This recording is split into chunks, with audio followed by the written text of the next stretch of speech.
This podcast is brought to you by Audible. Get a free audiobook download and 30-day free trial at audibletrial.com/Bogosity. There's over 180,000 titles to choose from for your iPhone, Android, Kindle, or MP3 player. That's audibletrial.com/Bogosity.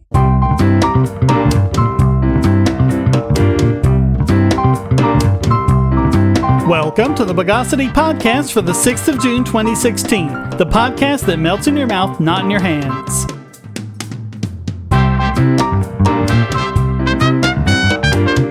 This is your host, Shane Killian. Let's decomplexify the news of the bogus. Our first story is more airline security bogosity, this time at the Albany airport, where they want to arrest anyone who walks away from the screening. And lobbying against this is the New York Civil Liberties Union over the proposed screening measure at Albany International Airport, which they say won't make us any safer, but will just be more confusing and lead to unwarranted arrests. And this is a bipartisan proposal introduced in April. Yep, gotta love how wonderful all that bipartisan legislation is, which could, according to the NYCLU, make urgent need of a restroom punishable by up to a $1,000 fine and a year in jail, and would also make, quote, criminally suspect a broad range of conduct that is entirely innocent. But what else is new? According to the NYCLU's Legislative Counsel, Erica Lorschbaugh, quote, this law is ill-conceived and could criminalize a broad range of lawful activities. If TSA agents or law enforcement have a good reason to suspect criminal activity, they already have the authority to stop and question a traveler. So the measure was proposed by Sheriff Craig Apple after being urged to do so by Bart Johnson, who is head of TSA security operations at airports throughout the upstate New York area, and they wanted to become a model for other airports. It's co-sponsored by Democratic Majority Leader Frank Camiso and Republican Minority Leader Frank Mariello. What is it about the name Frank? So Apple said, quote, the last thing we want to do is arrest somebody for walking away. We just want to be able to stop them. Hey, Apple, why don't you look up the definition of the word arrest? And he went on to say, quote, the law has very good intentions, and I'm glad to see that both sides of the aisle are in support of it.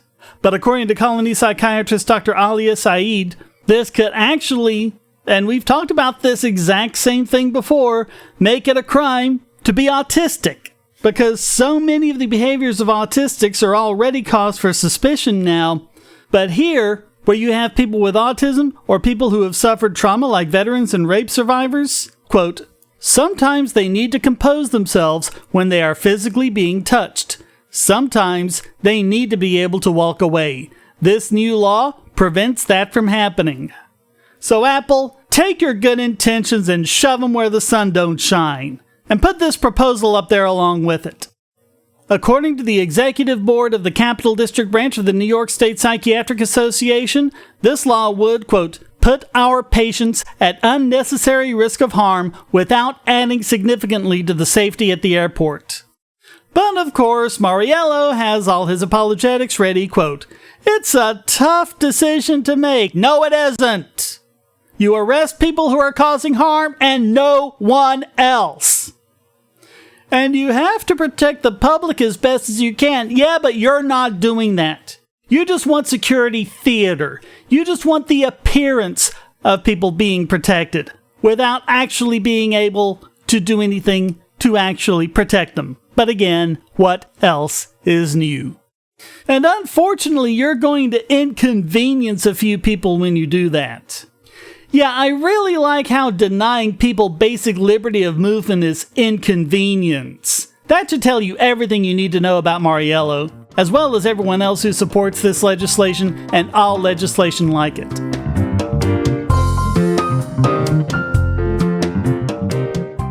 Say, if you're tired of the promos in this podcast, well, the patrons got it early and with no ads or promos. Just go to patreon.bogosity.tv and donate at any level. Hi, I'm Dave. You may recognize me from previous Bogosity episodes. I'm also part of a podcast, the Superplex Brothers Podcast.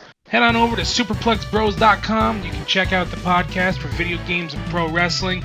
We also have news, reviews, and editorials and all kinds of stuff just to talk about video games and pro wrestling and everything else that comes in between. So if you're into that, why don't you come check us out? And here's another bit of incredible bogosity that just won't die. Mother Jones reporting with complete credulity a study once again trying to claim that cell phone radiation causes cancer. Mother Jones, this is stupid. And the article from Robert Prius starts out very dramatically. It's the moment we've all been dreading. I really need to be able to say this in that movie trailer announcer voice.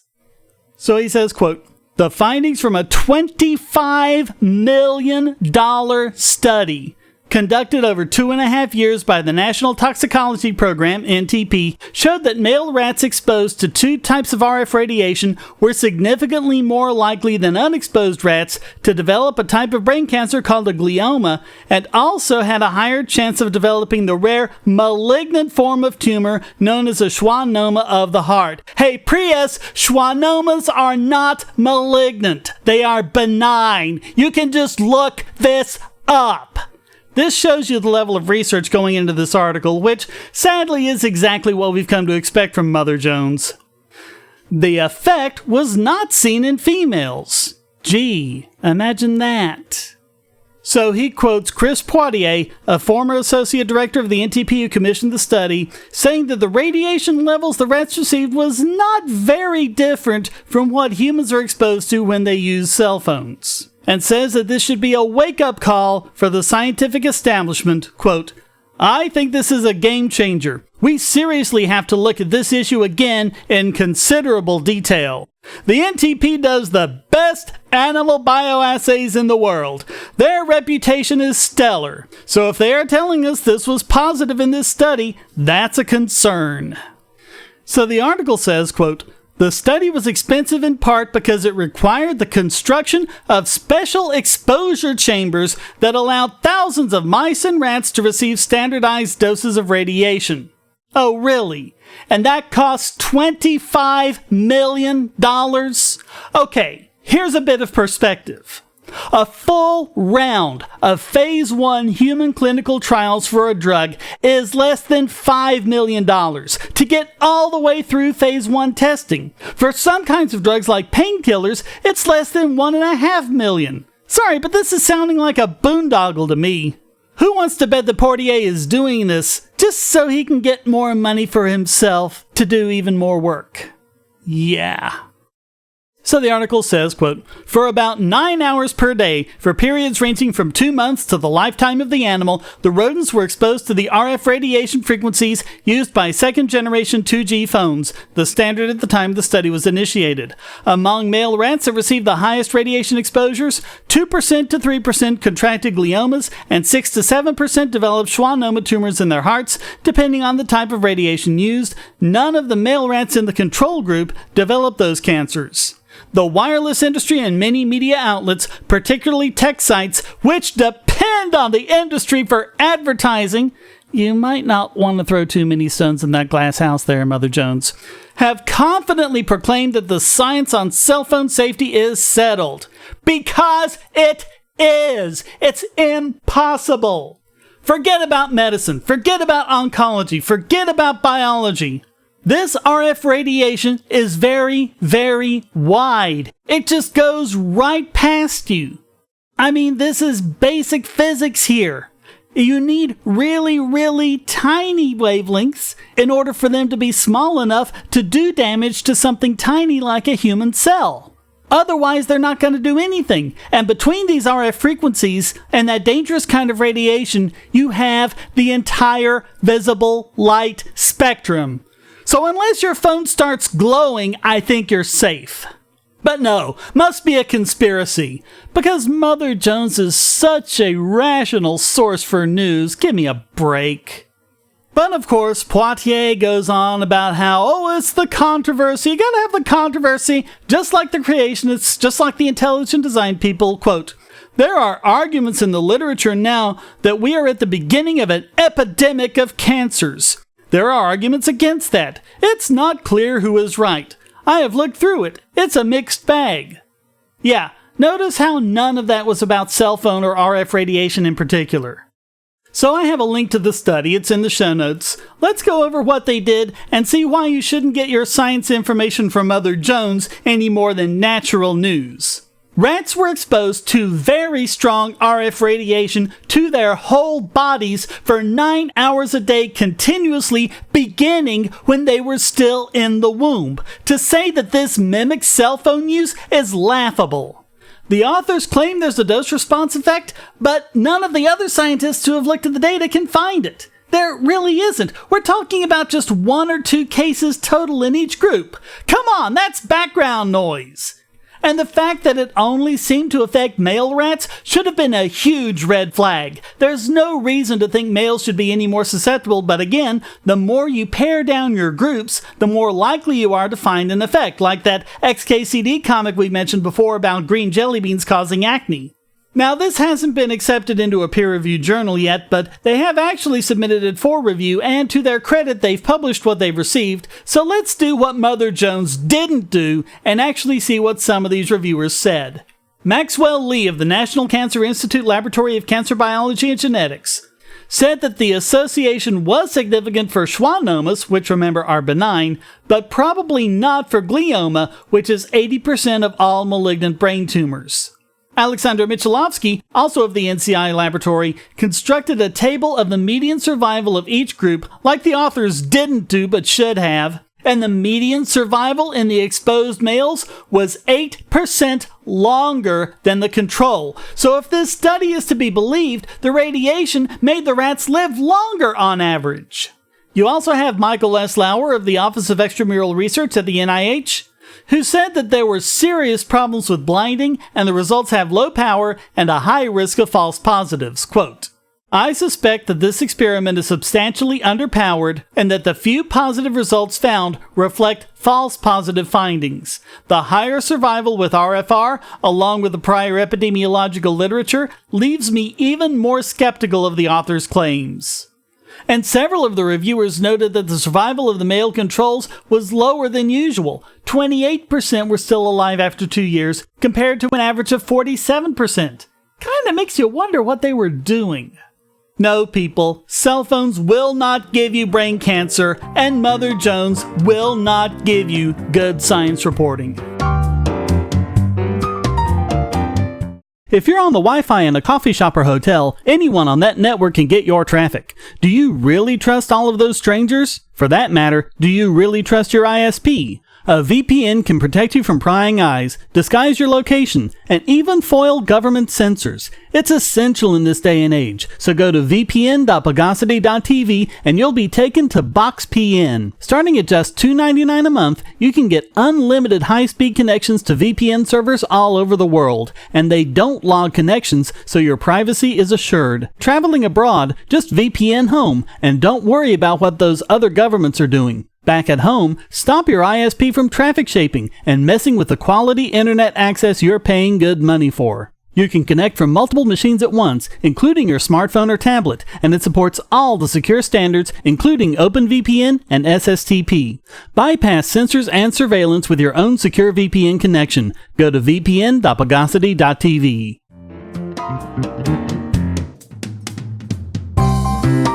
And now it's time for more NHS Bogosity, and if you're wondering why they aren't biggest Bogon emitter this week, well, apparently what we're talking about has been the case for years, even though I didn't read about it until this past week. But if we had an award for biggest evil douchebags in the universe, the NHS would take it. At some point in the past, I can't find out when, they decided that they were not going to offer the chickenpox vaccine. And it's pretty much anti-vaxxer nonsense. The idea that chickenpox is this harmless disease your child gets when it can cause dehydration, pneumonia, brain infection, sepsis, toxic shock syndrome, and even death. But it's even worse than that. Here's what the NHS says on their own website. Quote, introducing the chickenpox vaccination for all children could increase the risk of chickenpox and shingles in adults. While chickenpox during childhood is unpleasant, the vast majority of children recover quickly and easily. Yeah, and what about the ones that don't? If a childhood chickenpox vaccination program was introduced, people would not catch chickenpox as children because the infection would no longer circulate in areas where the majority of children had been vaccinated. Now, you would think, hey, that's a good thing. Isn't that the idea? But here's what the NHS says, quote, "This would leave unvaccinated children susceptible to contracting chickenpox as adults when they are more likely to develop a severe infection or secondary complication, or in pregnancy when there is a risk of the infection harming the baby." So the idea is we should leave everyone susceptible to it? Oh, but it gets even worse. Quote, "We could also see a significant increase in cases of shingles in adults. Being exposed to chickenpox as an adult, for example through contact with infected children, boosts your immunity to shingles." I have no idea where they get this crap from.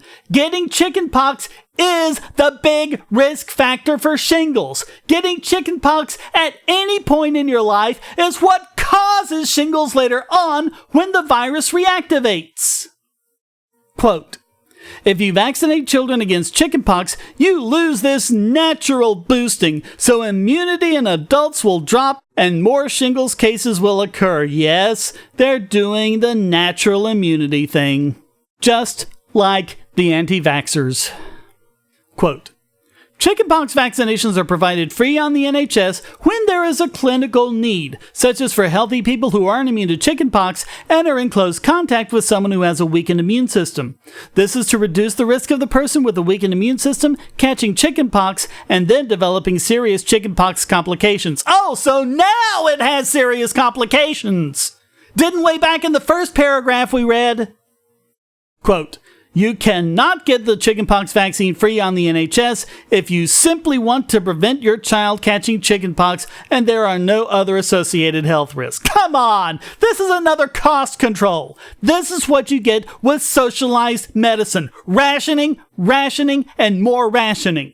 And all of this is just a load of Bogosity to cover for all of that. You know how we know that? Because if they were really concerned about people getting shingles, they just offer that vaccine too. Why don't they? Yes, that's right. There's a vaccine for shingles. They don't even mention that. They don't even mention it. Of course, the big lie a lot of people are going to make to respond to this is going to be, of course, to blame it on the other party. Oh, those horrible Tories. They cut all the funding and that's why they're having to do this. Well, first of all, that's not what they're saying. Second of all, from what I can tell, this was still the case back when the Labour Party was in power. Third, the Tories haven't cut it. Look at per capita spending on the NHS. It's been going up, and up. And the graph that they keep posting around to show us these hideous cuts is the spending in relationship to GDP. Well, shortly after this podcast posts, there's going to be another bogus graphic posted to our Facebook page, and it'll show you this graphic and everything that's wrong with it, because you do have a boost in spending in proportion to GDP starting around 2008, 2009, and then it goes back down again. These horrible cuts they keep pointing to. Well, as you'll be able to see on the graphic, when you post a trend line, you see that this is just a regression to the mean.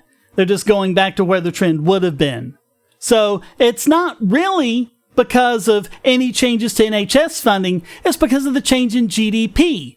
When the financial crisis hit, GDP contracted, and that's why that part of the graph goes up. Then, when everything starts recovering, that goes back down again. It's the GDP that's changing, not the NHS spending. So if anti-vaxxers are evil, and trust me, they are, then how much more hideous demonic evil is represented by the NHS and their apologists?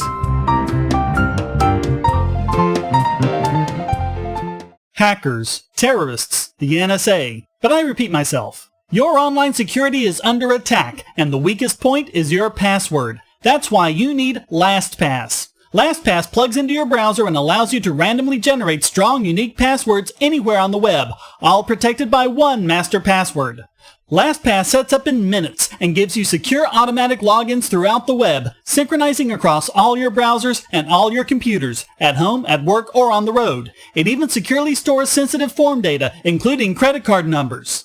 backup sensitive documents, membership info, Wi-Fi logins, and more. And with LastPass Premium, you can get these benefits on other applications and even mobile devices, and also get priority customer support. Sign up at password.bogosity.tv for a free month of LastPass Premium. Log in securely everywhere using the last password you'll ever have to remember. Go to password.bogosity.tv and get LastPass now. And now it's time to occupy this week's biggest Bogon emitter. And this week, it goes to DePaul University for blatant racism, stifling free speech, breaking their own rules, and stealing money from their own students. In other words, kowtowing to Black Lives Matter. And yes, in this case, it amounted to all of those things. Here's what happened. The DePaul campus Republicans wanted Milo Yiannopoulos to come there and speak. The university, in violation of their own rules, made them pay for the venue to make it happen. They also, again in violation of their own rules, made them pay an additional $1,000 for extra security. Now I have to give Breitbart some credit here. They paid for part of those costs, so good for them. So, Milo gets there and begins his talk, and there's a video of this in the show notes. He gets to speak for barely 10 minutes when a couple of Black Lives Matter protesters start blowing whistles and take the stage, preventing Milo from speaking. I have the video link queued up to that point if you want to see it yourself. So more protesters join in. You know what? We can't call them protesters. They're not protesters. They weren't protesting. They weren't holding signs. They didn't have any demands. This was solely for the purpose of stopping someone else from speaking. Also, of the two who first took the stage, the man verbally threatened Milo, and the woman even took a swing at him. They're not protesters. They're violent thugs. Milo, to his credit, just sat there and let them hang themselves with their own ropes. They were the ones using force. They were the ones threatening violence. And even though the Black Lives Matter people had stolen one of the microphones, Milo still had the other. He decided he'd just go into the audience off the stage and just start talking to people there. When that happened, the Black Lives Matter guy started blowing his whistle loudly into the microphone way over the PA system.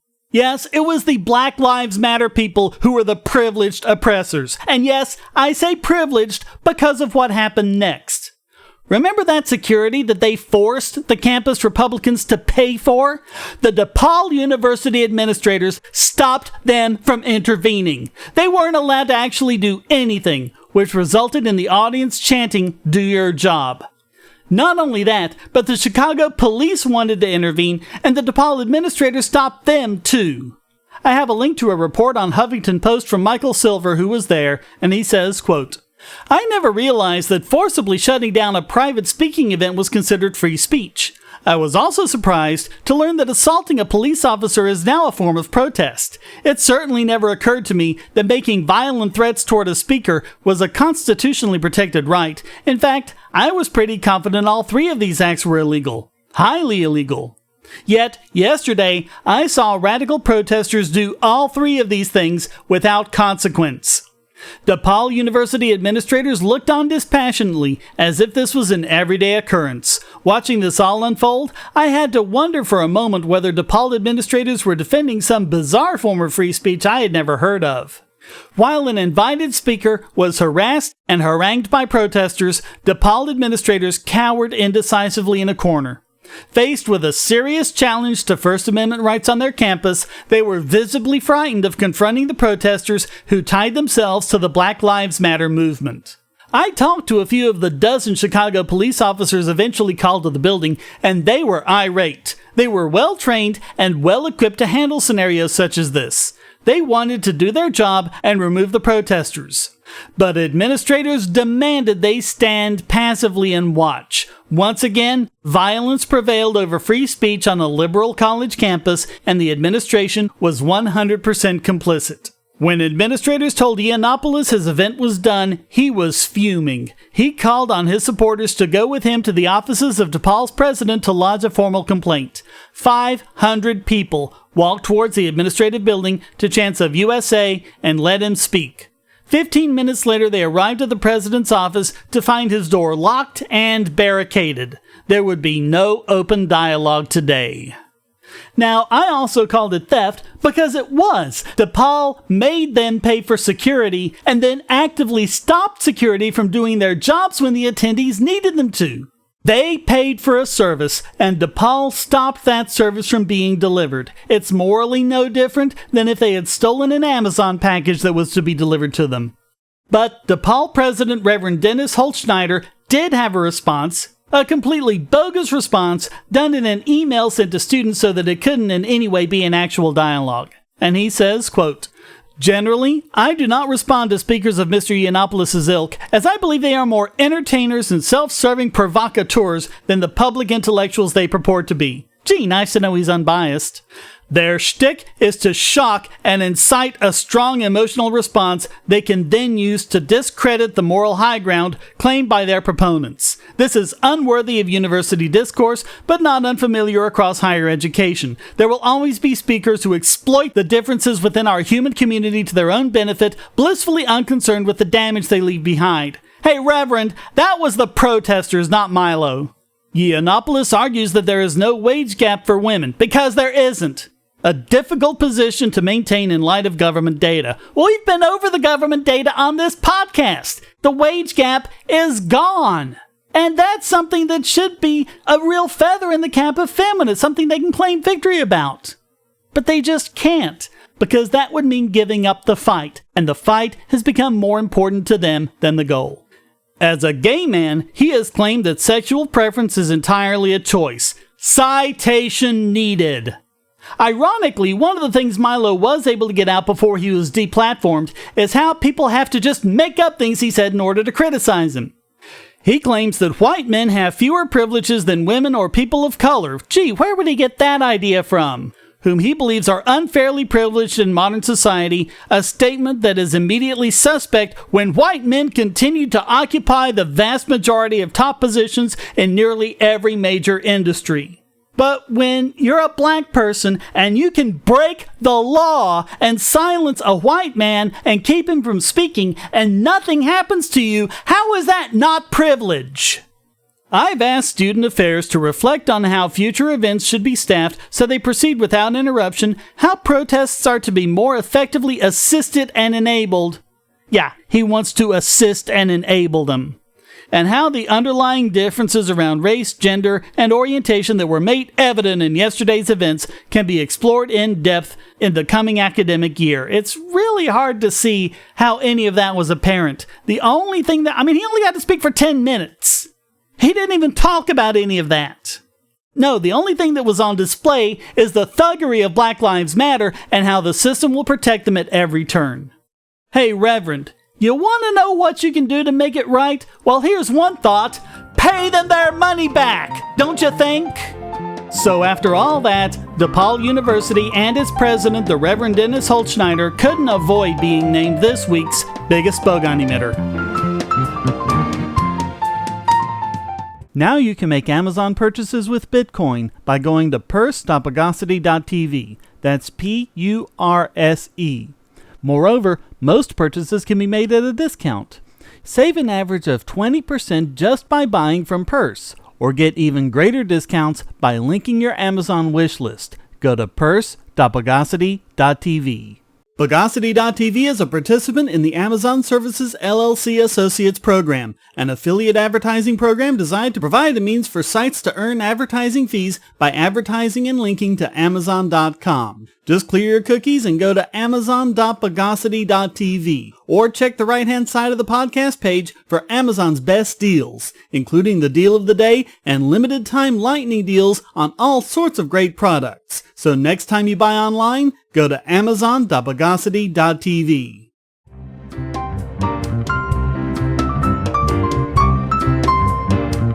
And now let's snoop the network packets of this week's Idiot Extraordinaire. And this week it goes to Hillary Clinton. And although she's done tons of things that are worthy of biggest Bogon emitter, and in fact has won the title twice in the past, this week she just sinks down to the depths of stupid, as she did one other time when she promised that she would reveal the truth about aliens landing at Area 51. This time is from something arguably even dumber.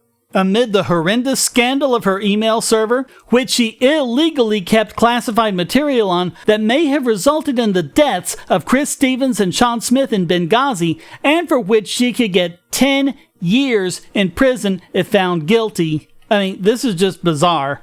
On top of all of that, and on top of all of the stupid decisions made around the security of these emails, apparently some brainiac had the bright idea of hooking it up to an internet-enabled printer. And I'm linking to an analysis from security expert Brian Krebs. He writes, quote, according to historic internet address maps stored by San Mateo, California-based Farsight Security, among the handful of internet addresses historically assigned to the domain clintonemail.com was the numeric address 24.187.234.188. The subdomain attached to that internet address was, wait for it, printer.clintonemail.com.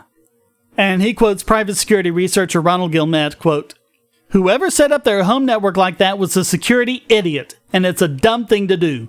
Not just because any idiot on the internet can just waste all your toner. Some of these printers have simple vulnerabilities that leave them easy to be hacked into. And he's right. I mean, this is a public IP address, so any emails or other documents the Clintons decided to print would just go out over the internet. And they could have been completely sniffable by other customers of the same IP.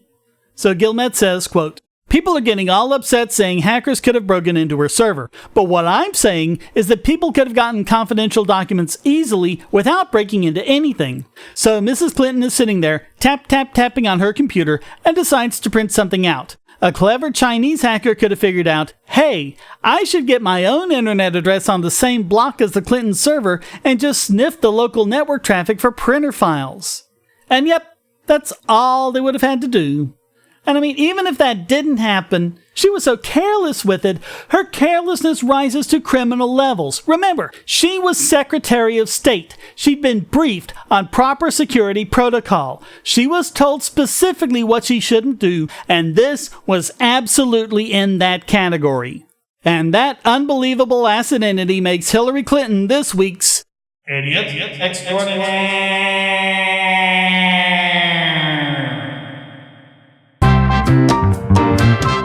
Well, that wraps up this There Comes a Time in Every Man's Life Where He Has to Look the Potato of Injustice Right in the Eye edition of the Bogosity podcast. Come join the discussion at forum.bogosity.tv and feel free to join in by sending a question, statement, news article, or rant in text or audio to podcast@bogosity.tv. This podcast depends on you to keep going, so please donate using the links on the website or the QR codes on the YouTube video. You can also become a patron at patreon.bogosity.tv and get the podcast and YouTube videos early and without ads or promos. Thank you for listening. Until next time, here's a quote from Jim Babka. When someone gets something everyone is due by right, they are not privileged because others did not get that something. Racism or some other form of discriminatory bias may well be at work, but it's not a privilege to be treated civilly. Let's see to it everyone is so regarded. The Bogosity podcast is licensed under Creative Commons Attribution Non-Commercial No Derivatives 4.0 International License.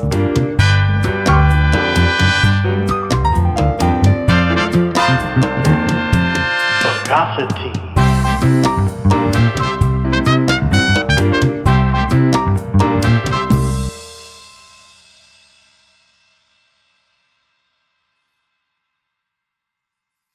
Want answers to creationist claims against evolution? Would you like to know more about evolution yourself, or even engage creationists more directly, with actual peer-reviewed sources to back you up? My book, How Evolution is Scientific, is designed to show the basics of evolutionary theory and how it is so well supported using the scientific method. It's impeccably sourced, with references to the actual scientific material, and is arranged using the creationists' own criteria of what is scientific. Using their own arguments against them, see how evolution is scientific, but creationism is not, based on observations, accurate predictions, logic, and evidence. Get answers to common creationist claims, and even a primer on abiogenesis, the start of all life. It's all in my book, How Evolution is Scientific, available at Amazon and on Kindle, EPUB, and PDF as well. Get How Evolution is Scientific and never be taken in by creationists again.